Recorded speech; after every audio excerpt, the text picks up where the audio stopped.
Now, I know this looks like I'm just really reaching for an excuse to talk about Ginsburg's death for a third day in a row, but hear me out on this. I really do think that the death of Ruth Bader Ginsburg might just be Wall Street's worst nightmare. Now, as I talked about last week, I think the most important news, some of the most important news of the entire year was Jerome Powell's speech, or not speech, his press conference, talking about the Fed's updated guidance that they issued last week, talking about how essentially interest rates are going to be left at zero for at least for another 4 years, but pretty much forever. We know this. I mean, I'm pretty sure if you go back and listen to my episode, when they first cut rates to zero, I said they're never going up again. They're at zero forever. Powell's pretty much confirming this, but he said essentially that, we're not doing anything else. It's up to Congress from now on. If there's going to be any more easing, it has to be from the fiscal side, as they would say in Washington, which essentially means Congress is going to spend a bunch of money and the Fed is going to print it for them.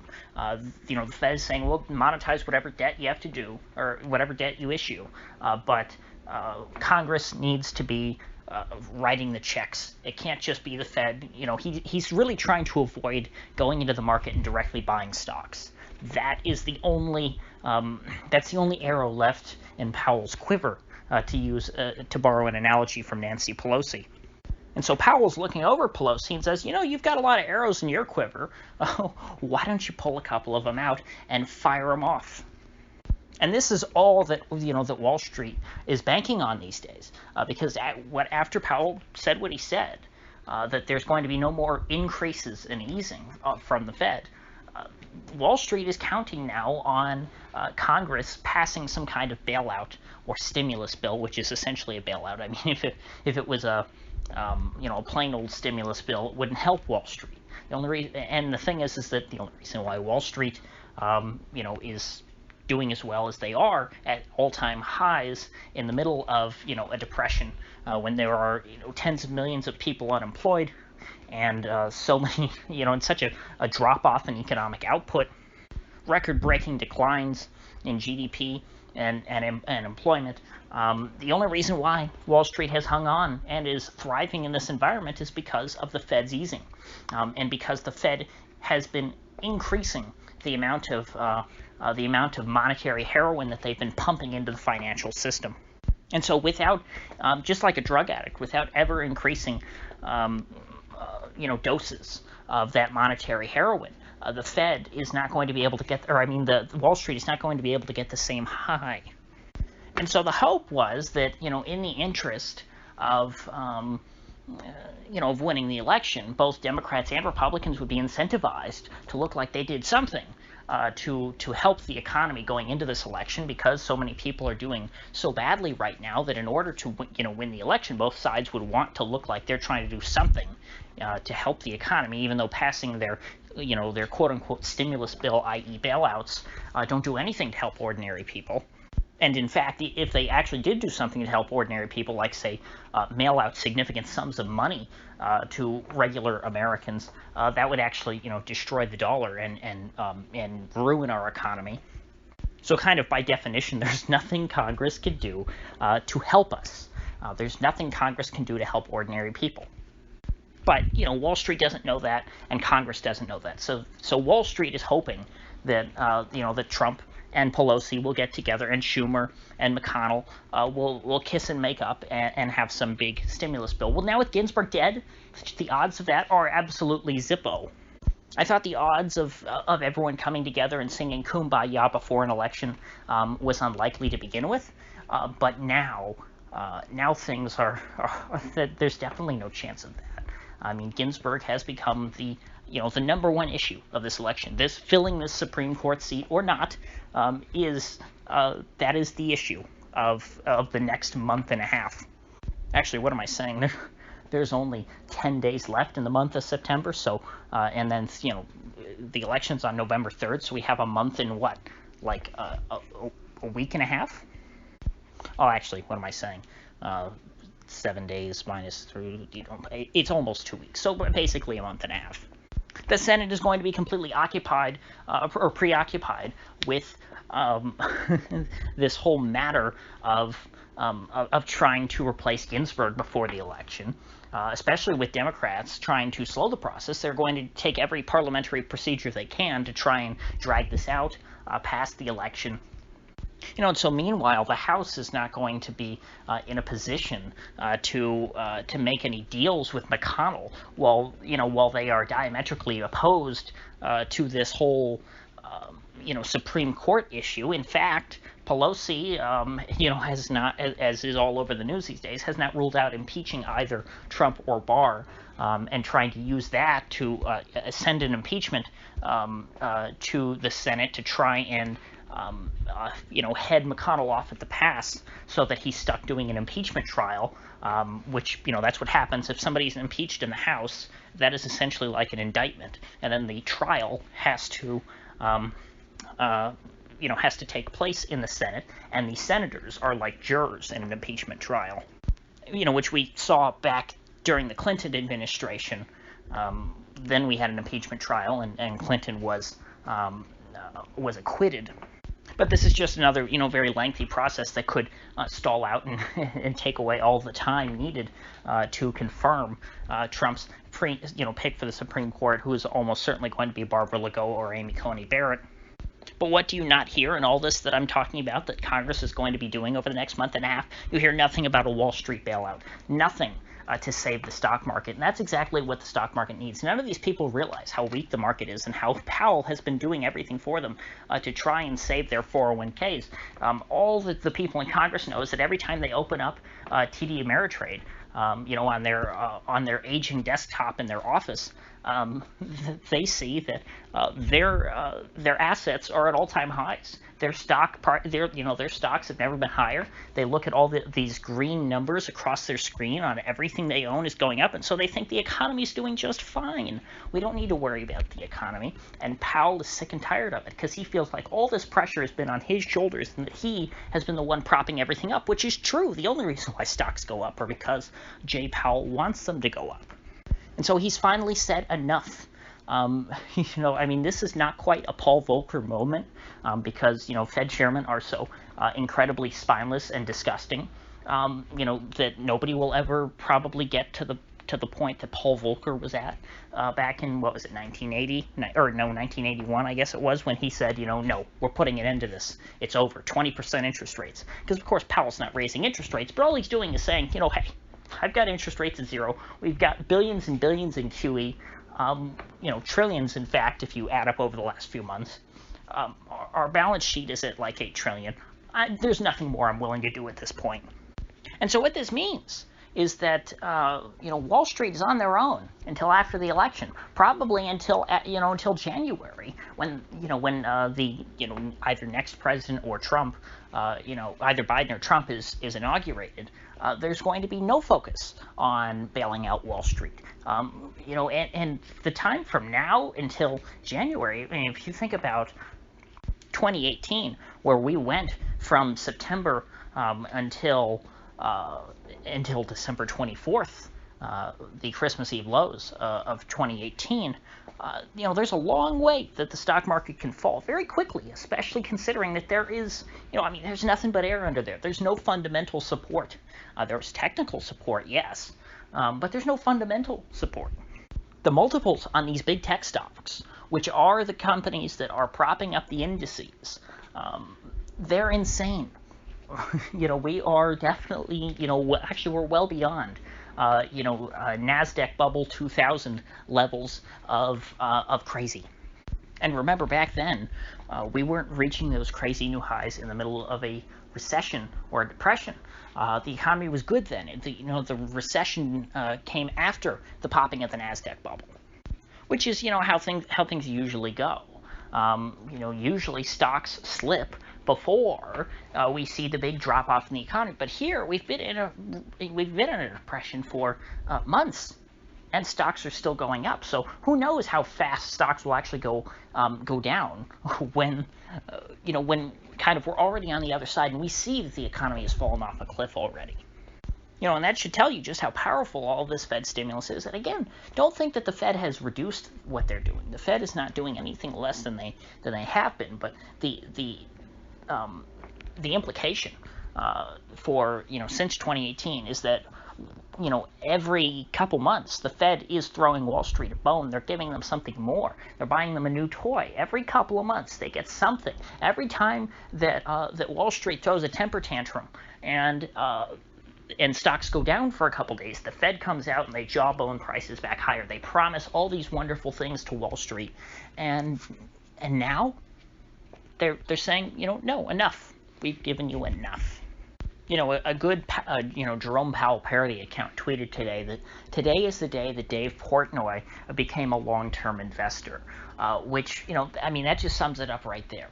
All of this band of merry men on Robinhood who have been, just buying all these tech stocks and thinking that they're geniuses because stocks always go up, have, they've had to learn a hard lesson the last week or so. And that lesson is, if they don't get it yet, it's going to be drilled into their head. Now, I'm not saying that this is that we've peaked yet. I mean, they could, stocks, as crazy as things are, they could go back up to all-time highs. Based on technical things that I don't really look at. I'm not a technician. I'm not a trader. I don't have money invested in the stock market because I don't spend enough time every day looking at the charts, which are really all that I think matters in terms of these moves, other than the Fed. But so I'm not saying that this is a top that we're at right now, that things can't bounce up a little bit. There certainly could be. But all I'm saying is that, in a fundamental sense, and this sounds stupid, or this sounds funny when you think about it, but the Fed was the only fundamental factor that was going in favor of stocks. And by fundamental, I don't mean like in the real economy. I mean as in like it's something other than just pure psychology, pure technicals. The Fed is something real that doesn't just exist on a chart. And I have to say, I come here, to bury Wall Street, not to praise it, because I've been saying that this has been a long time coming, as far as I'm concerned. One of the main reasons I started this channel was to discuss the impending collapse of Wall Street's latest bubble. This is the biggest bubble ever. It's called the everything bubble for a reason, because there's really going to be no safe spaces here when all is said and done. Everyone is going to feel the pain of this. And it's not just people invested on Wall Street, unfortunately.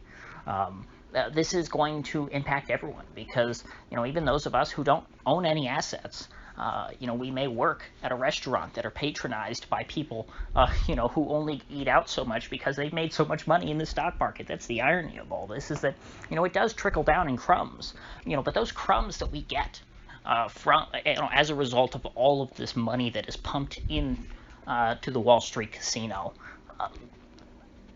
even that is going to be gone if we have a big drop off in equities, in bonds, in all of this. Especially for someone like me who lives in Florida. I mean, Florida has always lived and died by the Fed.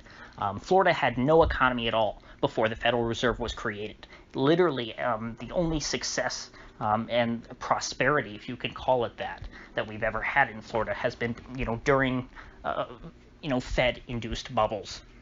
In Florida, we don't really produce anything anymore because, as people, gained a bunch of money in the stock market and could afford to move down here, they took all of our, agricultural, fruit-producing land and turned it into, cookie-cutter houses and gated communities for boomers to live in. But when those people lose their money in the stock market, or when people who haven't moved here yet, lose all their money, they won't be able to move here anymore because we don't produce anything. We subsist off of these crumbs from Wall Street.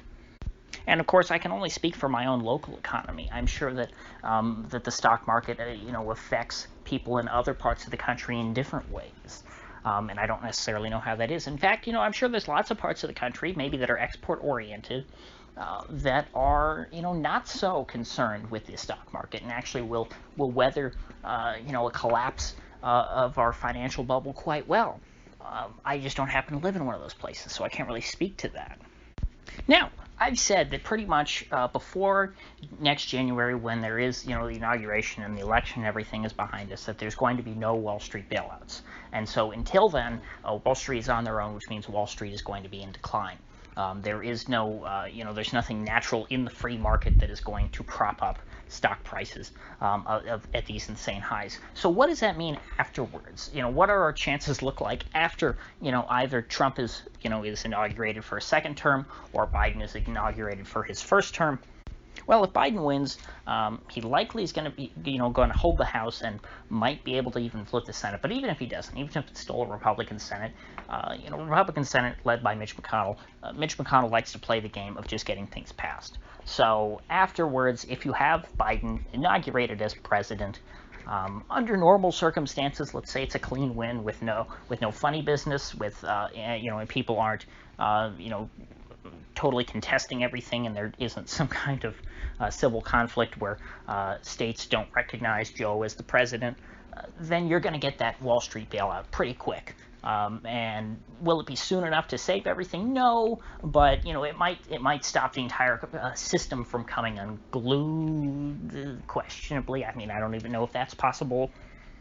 I'm thinking a 2008 kind of collapse to where things are really bad, but Congress kind of puts a floor in things. But honestly, with the Fed still holding everything at zero, I don't know what they do at that point. Honestly, at that point, that's when I probably will start talking more about consumer price inflation, because the Democrats are going to try and do something, some kind of scheme that actually, far leftists would dispute me on this and say the Democrats would never do it, but I think that the Democrats are going to try, if they have, one or both houses of Congress and the presidency, are going to try and get some kind of serious payments out to individual Americans. And, just printing money when we have a shutdown economy, when we have a collapsing economy, is a recipe for inflation, because you've got more money being produced and less goods being produced. So you have more money chasing fewer goods. That's how you get inflation. Now, what happens if Trump wins re-election and let's say he holds the Senate? And the Democrats hold the House. We go back. We have a no change as a result of this election. Really, everything kind of stays the same.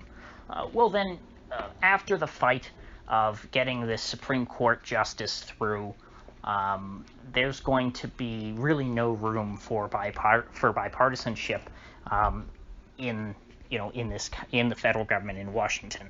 I don't see how after this election, so quickly in January, the Democrat House could come back and try and work with Mitch McConnell and Donald Trump to put together some kind of crony Wall Street bailout. I think they would be seen as total sellouts to their voters, and I don't think that politically they really are going to take that kind of blatant risk.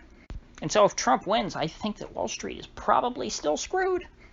And again, as I said, even if Congress does do what the Fed wants them to do, I don't think that is going to help anything. There is no stimulus that is going to save our economy. Stimulus does not help the economy. It didn't help during the Great Depression. The New Deal did not do anything to get us out of the Depression. And, if I see any comments saying, yeah, World War II got us out of the Depression, I'm not going to delete you or anything, but you are going to get a scolding, because that's not true either. And I don't have time to talk about the end of the Great Depression and what led to it.